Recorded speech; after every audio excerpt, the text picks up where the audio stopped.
hang on to family members, hang on to your pets. You're about to enter true crime from a police perspective.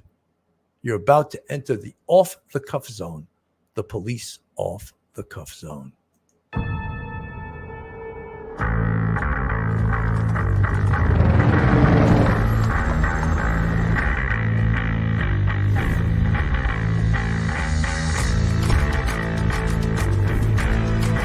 There has to be some common sense.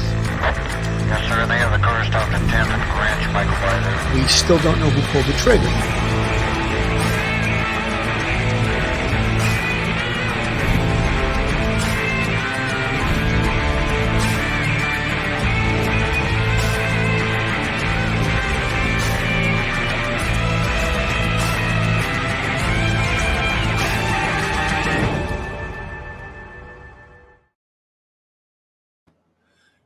Joining me tonight, and I know all you guys will be thrilled with this because he's a fan favorite.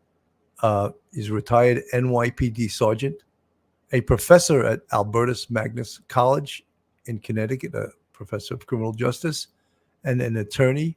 And he's been doing this case side by side with me because it's a lot to do by yourself. Not saying I can't do it, but it's great to have Professor Mike Geary here with me. Mike, welcome to the show tonight, Mike. Hey, Bill, good to see you. Thank you for having me on. Welcome, everyone. Yeah, it's someone just in the chat said the autopsy wasn't released, just the cause of death, and they're 100% right. I didn't mean the autopsy report, but they wouldn't even release the cause of death. So we now know that because of the Freedom of Information Law, Freedom of Information Act requests have gotten answered by several content creators, also Law and Crime networks, several of the broadcast networks have also released a lot of these documents that now help all of us in the true crime community know exactly what occurred here. Mike, you read, I sent you an 80-page supplemental report, and we're going to go over some of that later, but that really totally just blows to smithereens Stephan Sterns' timeline, the timeline he tried to put forth. Your thoughts? Yeah, Bill, he was probably winging it. I don't really know how much he really rehearsed with Jennifer, maybe not at all, but she kind of contradicted in a number of ways things that he'd said to the police. She contradicted herself. With him, he really seemed like he was searching for answers to their questions.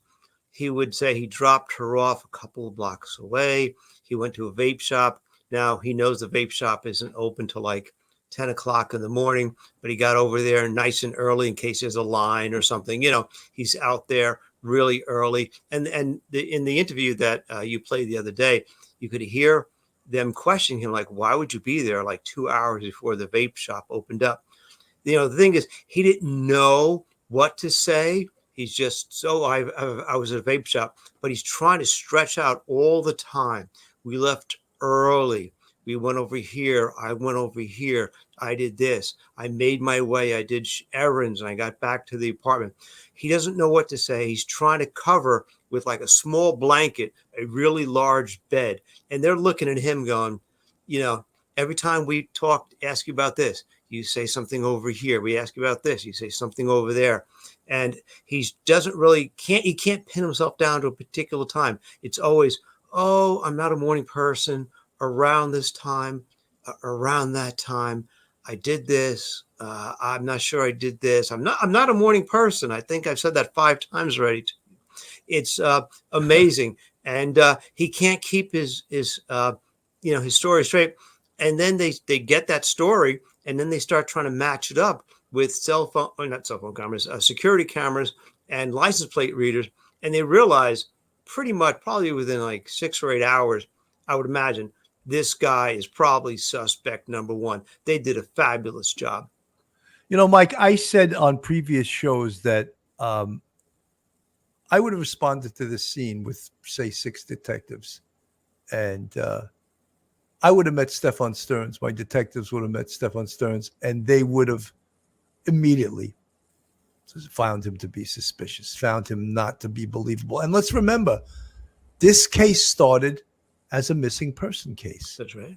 But then when they started doing their checks and started checking his story, checking his body language, checking the home condition, checking, doing canvases of the condo complex, talking to witnesses.